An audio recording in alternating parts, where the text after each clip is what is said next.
আসসালামু আলাইকুম রহমতুল্লাহি ওবরকাতুহু। সম্মানিত দর্শক, আমাদের ব্যাংকিং সেক্টরে গত ১৭-১৮ মাসে অর্থাৎ ডক্টর মোহাম্মদ ইউনূসের জামানাতে যে তাণ্ডব চলেছে, যে লুটপাট চলেছে, যে দখল বাণিজ্য চলেছে, এটি শেখ হাসিনার যে ১৭ বছর বা ১৬ বছরের জামানাতে এগুলোকে একত্র করলে বা কয়েক গুণ বাড়ালেও কিন্তু তার সঙ্গে তুলনা করা যাবে না। শেখ হাসিনার জামানাতে যে দখলগুলো হয়েছিল সেগুলোর একটা নিয়ম ছিল, কানুন ছিল। যেমন ধরেন এস আলম এস আলম সেই ইসলামী ব্যাংক দখল করেছে। আপনারা জানেন যে ইসলামী ব্যাংকের যে পরিচালনা পর্ষদ, আমি শুধু একটা ব্যাংকের উদাহরণ দিচ্ছি। তো পরিচালনা পর্ষদ নিয়ন্ত্রণ করত জামাত, আর সেই পরিচালনা পর্ষদ নিয়ন্ত্রণ করতে গিয়ে তাদের হাতে আসলে ব্যাংকের কোনো শেয়ার ছিল না। তাদের হাতে যে শেয়ার ছিল, মানে সম্ভবত ইবনে সিনা ট্রাস্ট বা এই ধরনের যে গুপ্ত জামাতি কতগুলো সংগঠন আছে না, ইবনে সিনা আছে, আল রাজি আছে, এরকম অনেকগুলো প্রতিষ্ঠান। তো ওদের সাকল্যে 2% শেয়ার ছিল। এই 2% শেয়ারের হয়তো একটা শেয়ার বা 5টা শেয়ার, 10টা শেয়ার শাহ আব্দুল হান্নানকে দেওয়া হলো, মীর কাসিম আলীকে দেওয়া হলো, মানে ওই যে আগে আবু জাহের তাকে দেওয়া হলো। তারা এটার ভিত্তিতে বা এটার উপর ভিত্তি করে ব্যাংকের বোর্ডের চেয়ারম্যান হয়ে গেলেন। তারপরে চেয়ারম্যান হয়ে যত নিয়োগ, বদলি, লোন, স্যাংশন, ব্যবসা বাণিজ্য যা কিছু আছে সব কিছু এই ইসলামী ব্যাংকের মাধ্যমে তারা করেছে। করে এই ব্যাংকটিকে মানে তারা সবচেয়ে বেশি বেনিফিট করত। মধ্যপ্রাচ্য থেকে রেমিটেন্স আসতো, বেশি বিনিয়োগ করতো, কিন্তু স্টাফদেরকে তারা সবচেয়ে কম বেতন দিত। দ্বিতীয়ত হলো ইসলামী ব্যাংকে অন্যান্য ব্যাংকের যে জনবল ছিল সেই জনবলের ঘাটতিও ছিল। মানে একজনকে দিয়ে 1.5 জনের কাজ করানো হতো, ক্ষেত্র বিশেষে 2 জনের কাজ করানো হতো।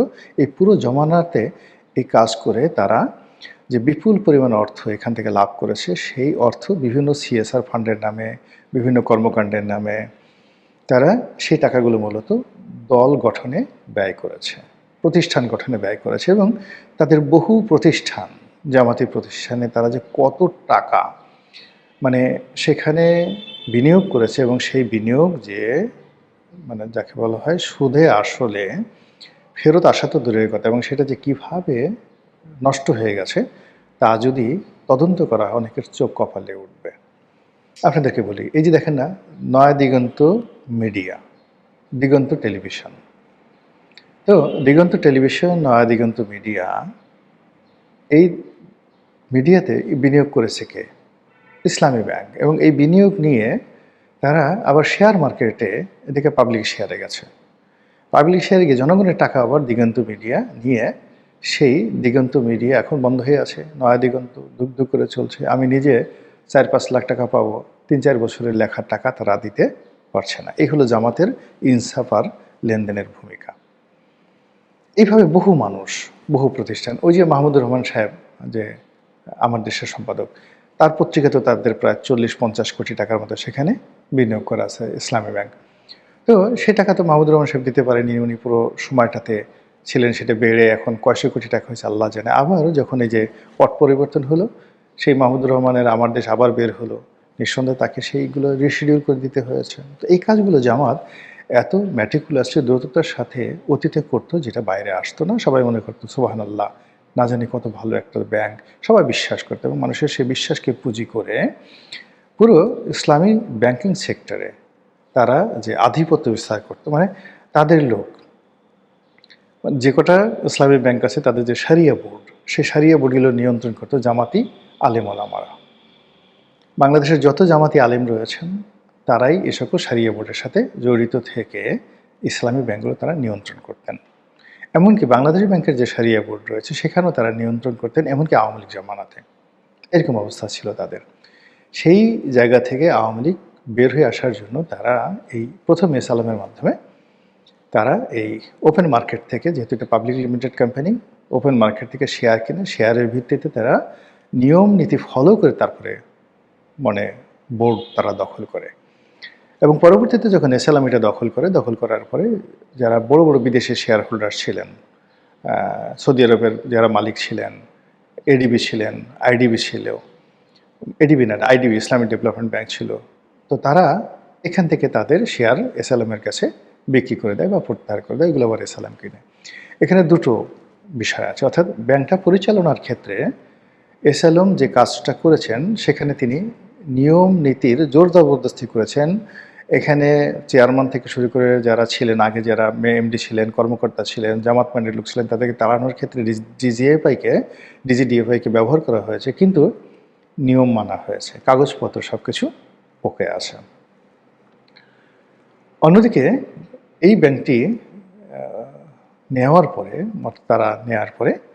তারা কিন্তু এখানে ব্যাপক সংস্কার করে, প্রচুর জনবল বৃদ্ধি করে, প্রায় ৬-৭ হাজার লোকের চাকরির সংস্থান করে। বলা হয় তো এগুলো বেশিরভাগই চট্টগ্রামের এসএলএমের লোক, তো এসএলএমের ব্যাংক তো এসএলএমের লোক নিয়োগ দেবেই, এখানে তো গোলাম মোল্লা রনির লোক নিয়োগ দেবে না, এটা কেউ দেয় না। দ্বিতীয়ত হলো তারা সার্বিকভাবে ওই জামাতের যারা কর্মকর্তা তাদেরও কিন্তু বেতন ভাতা অনেক অংশে তারা বৃদ্ধি করে এবং ব্যাংকিং ব্যবস্থায় তারা অনেক আধুনিকায়ন করে। যে জিনিসটি তারা মানে করেছে সেটা হলো এখান থেকে প্রচুর টাকা এসএলএম যা বিনিয়োগ করেছে তার কয়েক গুণ টাকা তারা এখান থেকে বের করে নিয়ে গেছে, এটাই অডিটে প্রমাণ হয়। এখন এই কাজটি এসএলএম কিভাবে করেছে? সেই টাকা নিয়ে কি দেশে শিল্প কলকারখানা করেছে, কিংবা ইসলামী ব্যাংকের টাকা দিয়ে কি ফার্স্ট সিকিউরিটি ব্যাংক কিনেছে, আবার ফার্স্ট সিকিউরিটি টাকা দিয়ে কি সোশ্যাল ইনভেস্টমেন্ট ব্যাংক কিনেছে? এরকম কাজ করেছে কিনা সেটা ফার্স্ট প্রশ্ন। দ্বিতীয় প্রশ্ন হলো যে এই টাকাগুলো নিয়ে বাংলাদেশে সে শিল্প কলকারখানা স্থাপন করেছে কিনা। আর আশঙ্কা হলো এই টাকার যে বিরাট অংশ তারা রাজনৈতিক টাউট বাটপারকে ভাগাভাগি করে দিয়েছে কিনা, দেশের বাইরে কত টাকা পাচার করেছে। তো what ever maybe, Islami bank কিন্তু চলছিল, বাংলাদেশের অন্যান্য যে ব্যাংকগুলো আছে সেই ব্যাংকগুলোর তুলনায় ইসলামী ব্যাংক কিন্তু চলছিল। তো এই যে যখন শেখ হাসিনার পতন হলো, তখন এই ইসলামী ব্যাংকগুলোকে যেভাবে রাতারাতি জামাতের লোক উইদিন 24 আওয়ার্সের মধ্যে দখল করলো, সেখানে না নিয়ম, না কানুন, না কোনো কিছু, এবং সেখানে যে প্যানিক তৈরি করা হলো, যেটা ব্যাংকিং সেক্টরে স্বাধীনতার পরে এখন পর্যন্ত হয়নি।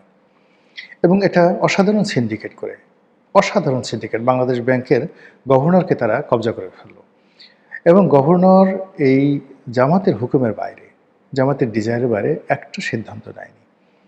এবং এই ব্যাংকিং সেক্টরে 5টা ইসলামী ব্যাংককে একত্র করা, সম্মিলিত ইসলামী ব্যাংক নাম দেওয়া, এবং এসএলএমের যে ইসলামী ব্যাংক এবং অন্যান্য যে ইসলামের ব্যাংকগুলো আছে সবগুলোকে জামাতের করায়ত্তে দিয়ে দেওয়ার জন্য যা যা করা দরকার, মানে আহসান এস মনসুর সেই কাজগুলো করেছেন। এবং এর কারণে তিনি দুবাইতে কী পেয়েছেন, তার মেয়ে কী পেয়েছে, এগুলো নিয়ে বহু গল্প আছে, বহু কাহিনী আছে, এগুলো তদন্ত হচ্ছে এবং আগামীতে আরও তদন্ত হবে। কিন্তু যে জিনিসটি হয়ে গেছে সেটা হলো যে তারা এই ব্যাংকগুলোকে চাকরিচ্যুতির মাধ্যমে, সালামের যে সমস্ত লোকজন ছিলেন, একেবারে টপমোস্ট যারা সিনিয়র ছিলেন তারা থেকে শুরু করে একেবারে নিচের যারা আছেন তাদেরকে রীতিমতো খালি করে দিয়ে পুরো ব্যাংকিং সার্ভিসটিকে এখন প্রশ্নের মুখোমুখি করে দিয়েছে।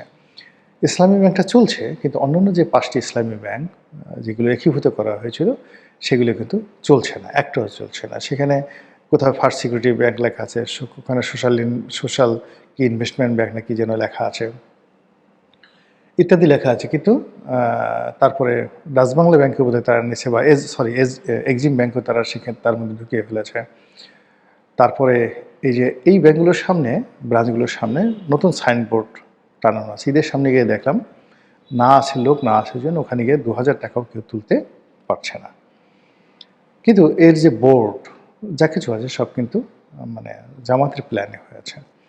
এখন এই যে বাংলাদেশের বৃহত্তম ইসলামী ব্যাংক এখন যে অবস্থায় আছে, আর বাকি যে 5টা ব্যাংক একীভূত করা হয়েছে এবং তাদেরকে কেন্দ্রীয় ব্যাংক থেকে মুদ্রা ছাপিয়ে যেভাবে 30,000 কোটি টাকা তারল্য সরবরাহ করার যে সিদ্ধান্ত নেওয়া হয়েছে, এটা যদি এই জামাত ব্যাক্ট বা জামাত নিয়ন্ত্রিত ম্যানেজমেন্টের কাছে তারেক রহমান সাহেবের সরকার দেয়, এই সরকারের মানে এই প্রথম পতন শুরু হবে এই ব্যাংকিং সেক্টর থেকে, এটা তারা বুঝে গেছে। বুঝে যাওয়ার ফলে তারা কি করেছে, একেবারে তড়িঘড়ি করে, মানে ঢাকা বিশ্ববিদ্যালয়ের ভাইস চ্যান্সেলর কিন্তু জামাতের ভাইস চ্যান্সেলর, তাকে রেখে দিয়েছে। আওয়ামী লীগের রাষ্ট্রপতি তাকে রেখে দিয়েছে, সেনাপ্রধানকে রেখে দিয়েছে, আওয়ামী লীগের সেনাপ্রধানকে রেখে দিয়েছে। এমনকি ডক্টর মোহাম্মদ ইউনূসের সেই বিডার আশিক তাকে রেখে দিয়েছে, পররাষ্ট্রমন্ত্রীকে রেখে দিয়েছে, কিন্তু বাংলাদেশ ব্যাংকের গভর্নরকে তারা একটা মিনিটও সময় দেয়নি। মানে উনি যে একটা কাগজ ওখান থেকে নেবে বা কাগজপত্র গোছাবে, এই সুযোগ তাকে দেওয়া হয়নি। তো কাজেই বাংলাদেশ ব্যাংক, সম্মিলিত ইসলামী ব্যাংক এবং ইসলামী ব্যাংক, তার সঙ্গে জামাতের সিন্ডিকেট, তার সঙ্গে গভর্নর আহসান এস মনসুরের যে সিন্ডিকেট যে কাজ করছিল, সেই জায়গাতে অনেকটা মানে যে বলো ইরানির ড্রোনের মতো, শাহের ড্রোনের মতো তারেক রহমান সাহেবের যে পলিসি আঘাত করেছে। সেই আঘাতে মানে সব কিছু তছনছ হয়ে গেছে, এবং সেখানে যেভাবে নতুন গভর্নর বসছে, এটা সারা বাংলাদেশে হইচই পড়ে গেছে। সবাই প্রথমে সমালোচনা করেছে, আমিও করেছি, কিন্তু ভিতরে যে কারণ, সেই ভিতরের কারণ যখন বিভিন্ন মহল থেকে আমরা জানতে পারলাম, তখন মনে হয়েছে যা হয়েছে ভালোই হয়েছে, এর চেয়ে তারা ভালো হওয়ার মানে কিছু ছিল না। তো যা হোক, এখন নতুন গভর্নর তিনি সিদ্ধান্ত নিয়েছেন, যেহেতু এখানে তিনি যে সিদ্ধান্তগুলো নেবেন সেই সিদ্ধান্ত রাজনৈতিক সিদ্ধান্ত। সেই রাজনৈতিক সিদ্ধান্তে তিনি বলেছেন যে ইসলামী ব্যাংকগুলো বা অন্য কোনো ব্যাংককে আগের মতো পারিবারিকভাবে চালাতে দেওয়া হবে না। কথাটা আপাত দৃষ্টিতে আওয়ামী লীগকে মেনশন করে বলা হলেও এখন তো আওয়ামী লীগের কোনো মানুষ কোনো ব্যাংকে নেই, তারা চালাচ্ছে না, চালাচ্ছে জামাতের লোকজন। তো তাদেরকে চালাতে দেওয়া হবে না, এটা হলো স্পষ্ট। তো সেই ক্ষেত্রে এই যে বড় বড় ব্যাংকের পরিচালনা পর্ষদে বিএনপির লোকজন আসবে, চেয়ারম্যান, এক্সিকিউটিভ কমিটির চেয়ারম্যান, ভাইস চেয়ারম্যান, বিএনপির লোকজন আসবে, কিন্তু সঙ্গে সঙ্গে মূল মালিক যারা শেয়ার হোল্ডার আছেন তাদের হাতে কিন্তু ভোটিং পাওয়ারটা চলে যাবে। এবং সেই অর্থে এস আলমরা কি আবার নতুন কোনো বেশ ধরে নতুন কোনো পরিচয় ফিরে আসবে, নাকি এস আলম তাদের শেয়ারগুলো, তাদের যে বিশ্বস্ত মানুষ রয়েছে সরকারের মধ্যে, তাদের কাছে হস্তান্তর করবে for the limited period of time? দেখা যাক কী হয়। আমরা যারা আমজনতা, আমরা চাই জনগণের আমানত সুসংরক্ষিত থাকুক, অর্থনীতির গতি সচল থাকুক, বাংলাদেশে একটা ব্যাংকও যেন দেউলিয়া না হয়, এই প্রার্থনা আল্লাহর কাছে করছি। আসসালামু আলাইকুম রহমতুল্লাহি ওয়া বারাকাতুহু।